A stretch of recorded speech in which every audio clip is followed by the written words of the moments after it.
আসসালামু আলাইকুম। একটি দেশের দর্পণ হিসাবে কাজ করে সাধারণত সে দেশের সংবাদ মাধ্যম সমূহ।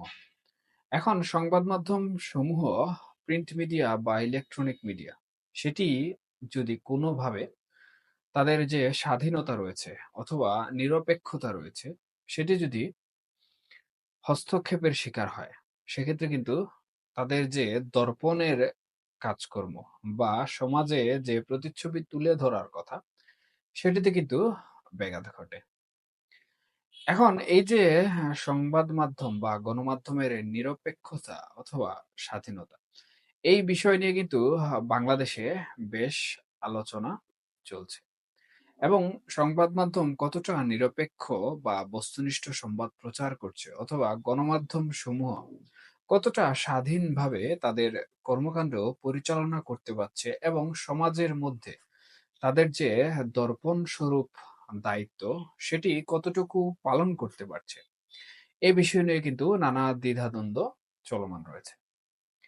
এবং এই যে একটি দ্বিধাদ্বন্দ্ব বা এই আলোচনা বা সমালোচনা, এগুলো কিন্তু আমাদের দেশের অভ্যন্তরীণ বাছ বিচারকে ছাড়িয়ে এখন সুদূর আন্তর্জাতিক পর্যায়ে চলে গিয়েছে।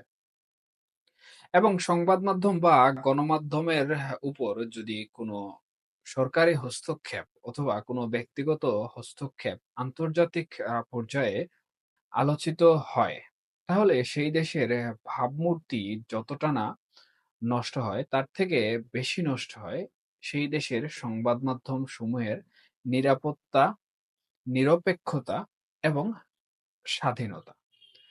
এখন দেখুন, স্বাধীনতা হচ্ছে এমন একটি বিষয় যেটি সাধারণত একটি দেশের অথবা আমাদের দেশের চলমান যে সকল আইনসমূহ রয়েছে তার মধ্যে লিপিবদ্ধ থাকে। এবং এখানে স্পষ্ট করে সংবাদ মাধ্যমগুলোর বা গণমাধ্যমগুলোর যে স্বাধীনতার বিষয়টি রয়েছে সেই বিষয়টি উল্লেখিত থাকে। আর নিরপেক্ষতা যে বিষয়টি রয়েছে সেই বিষয়টি হচ্ছে একান্ত সেই প্রতিষ্ঠানের, অর্থাৎ সেই গণমাধ্যম, সেটা হোক ইলেকট্রনিক মিডিয়া, সেটা হোক প্রিন্ট মিডিয়া অথবা অন্য কোনো প্ল্যাটফর্মের সংবাদ মাধ্যম, সেই প্রতিষ্ঠানের যে একটি নিরপেক্ষতা গুণ রয়েছে সেই গুণ একান্ত তার ব্যক্তিগত হয়ে থাকে। কিন্তু বাংলাদেশের চলমান প্রেক্ষিতে আমরা কি গণমাধ্যম সমূহের সেই গুণটা লক্ষ্য করতে পারছি কিনা, এ বিষয়ে কিন্তু একটি প্রশ্ন আমাদের কাছে চলে আসছে বারবার। এবং এই প্রশ্নের সম্মুখীন হয়ে যে আলোচনা করা প্রয়োজন, সেই আলোচনাটুকু করার জন্য মূলত এখন আলোচনায় আসা। এখন প্রথমত আমি যেমনটি বলেছিলাম যে দুটি পর্যায়ে সাধারণত একটি দেশের গণমাধ্যম সমূহ কাজ করে থাকে। প্রথমত হচ্ছে তাদের স্বাধীনতা, যেটি সাধারণত রাষ্ট্রপক্ষ থেকে আইন প্রণয়ন এবং নীতিমালার মাধ্যমে দেওয়া হয়ে থাকে। এবং নিরপেক্ষতা যে বিষয়টি সেটি সাধারণত সেই প্রতিষ্ঠানের একান্ত গুরুদায়িত্ব। কিন্তু এই দুটি বিষয়ের উপর যখন কোনো সরকারি অথবা ব্যক্তির হস্তক্ষেপ চলে আসে, তখন কিন্তু তাদের এই গুণাবলীগুলো হারিয়ে যায়। বিগত ১৫ বছর দেশে একচেটিয়া একটি শাসন ব্যবস্থা কায়েম ছিল। এবং ১৫ বছর আওয়ামী লীগ সরকার তাদের শাসনামলে আমরা দেখেছি যে গণমাধ্যম সমূহকে কিছুটা ইচ্ছাকৃতভাবে এবং কিছুটা অনিচ্ছাকৃতভাবেও তাদের পক্ষে কাজ করতে বাধ্য করেছে। অবশ্য একটি সরকার যখন দীর্ঘদিন ক্ষমতায় থাকে, তখন দেশের গণমাধ্যম সমূহ সাধারণত বা স্বাভাবিকভাবে সেই সরকারের তোষামোদী করতে ব্যস্ত হয়ে যায়। আমি প্রথমে যেমনটি বলেছিলাম যে নিরপেক্ষতা, এটি সাধারণত সেই প্রতিষ্ঠানের একান্ত একটি বিষয়। তবে এর মধ্যেও যারা নিরপেক্ষ ভূমিকা পালন করেছেন অথবা দেশের প্রচলিত আইন কানুন ব্যবস্থার উপর ভিত্তি করে তাদের যে স্বাধীনতা ছিল সেই স্বাধীনতাটির প্রয়োগ করে বস্তুনিষ্ঠ সংবাদ সমাজে প্রচার করেছেন, তারা নিঃসন্দেহে প্রশংসা পাওয়ার দাবিদার। কিন্তু বিগত ৫ই আগস্টের পূর্বে যারা আওয়ামী লীগ সরকারের প্রচার প্রচারণায় ব্যস্ত ছিলেন, এরা দেশের প্রায় ৯৫% গণমাধ্যম, আমি বলব যে তারা আওয়ামী লীগ সরকারের পক্ষে বিভিন্ন ধরনের প্রচার প্রচারণায় লিপ্ত ছিলেন।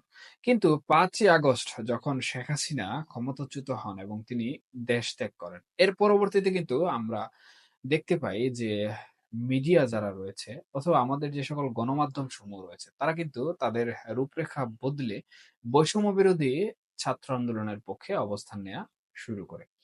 এবং পর্যায়ক্রমে আমাদের দেশের যে প্রেক্ষাপট চলমান রয়েছে অন্তর্বর্তীকালীন সরকার থেকে শুরু করে বর্তমান দিন পর্যন্ত, সেই প্রেক্ষাপট অনুযায়ী কিন্তু তাদের অবস্থান তারা তৈরি করেছে। অর্থাৎ সময়ের প্রয়োজনে গণমাধ্যম তাদের যে নিরপেক্ষতা এবং স্বাধীনতা এটি কিন্তু তারা পরিবর্তন করে ফেলেছে। দেখুন, একটি গণমাধ্যম যেভাবে সমাজের দর্পণ স্বরূপ কাজ করে, সেখানে এই গণমাধ্যমের একটি নির্দিষ্ট ব্যবসায়িক যে প্ল্যাটফর্ম রয়েছে সেটিও কিন্তু জড়িত থাকে। তো সব বিষয়ে বিবেচনা করে তারা তাদের যে নিরপেক্ষতা সেটি তাদের প্রাতিষ্ঠানিক গুরুত্বের উপর ভিত্তি করে প্রেক্ষাপট অনুযায়ী পরিবর্তন করতে সক্ষম হয়েছে।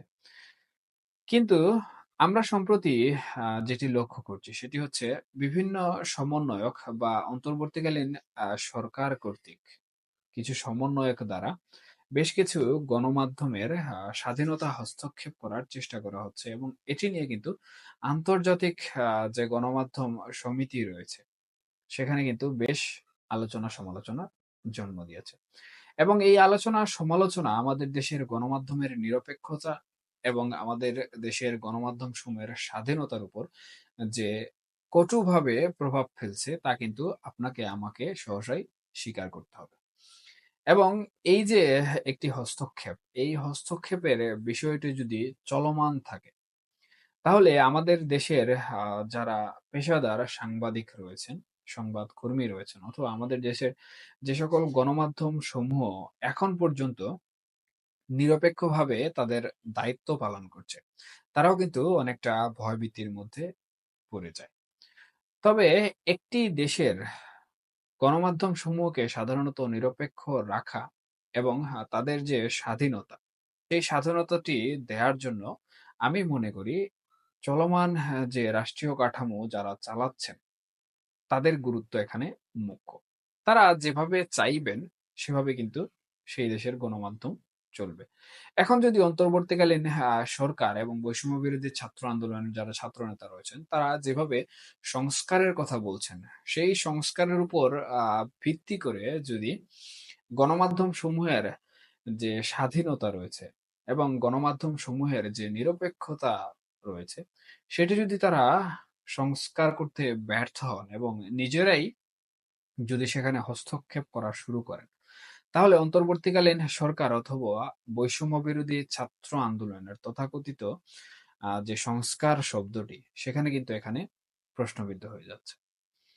এই যে এই প্রশ্নবিদ্ধ হওয়া কিন্তু একাধারে যেমন সমন্বয়কদের গ্রহণযোগ্যতা যেটি বাংলাদেশের জনগণের মধ্যে প্রথম অবস্থায় ছিল সেটিকে ধীরে ধীরে তুলে দিচ্ছে এবং প্রশ্নের জন্ম দিচ্ছে।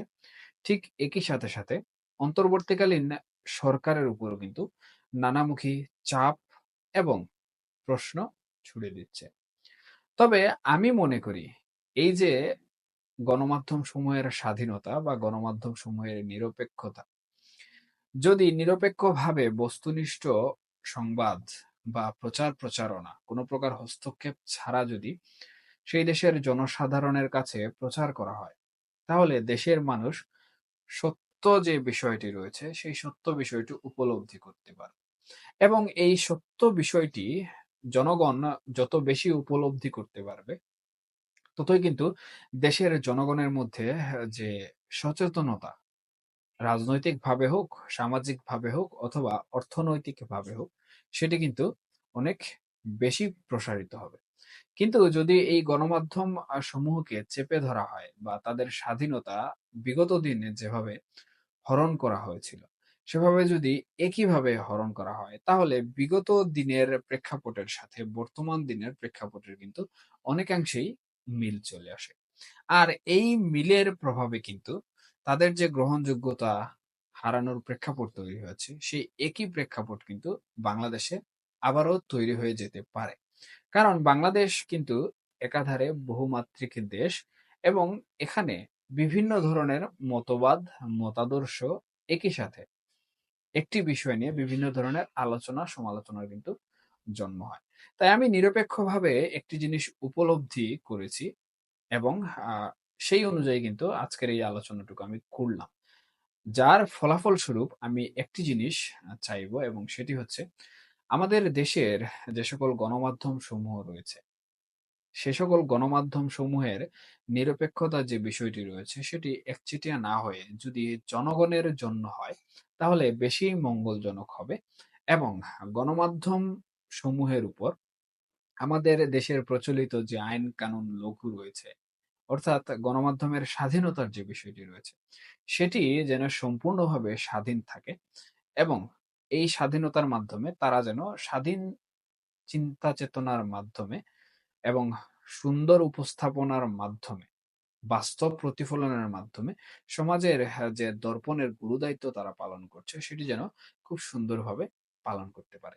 এতে যেমন দেশের জনগণ সুন্দর জীবনযাপনের ধারা অব্যাহত রাখতে সক্ষম হবে, তেমনি দেশের রাজনৈতিক পরিবেশ সহ দেশের যাবতীয় যে সকল ঘটনাসমূহ প্রতিনিয়ত ঘটছে সেগুলো কিন্তু অনেকটা স্থিতিশীল পর্যায়ে চলে আসার সম্ভাবনা এখানে শতভাগ রয়েছে।